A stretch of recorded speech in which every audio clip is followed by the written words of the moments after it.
Do you want the life that everyone else has? Then you do what everyone else does.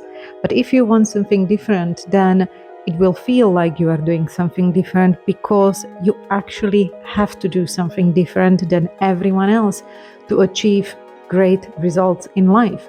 And that's a simple fact and not a criticism, not trying to put yourself in a position of being better than others.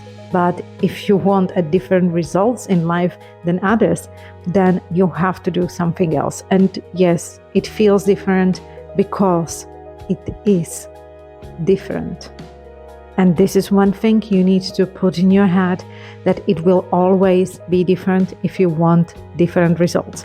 But then make sure that the results you want are actually worth working towards.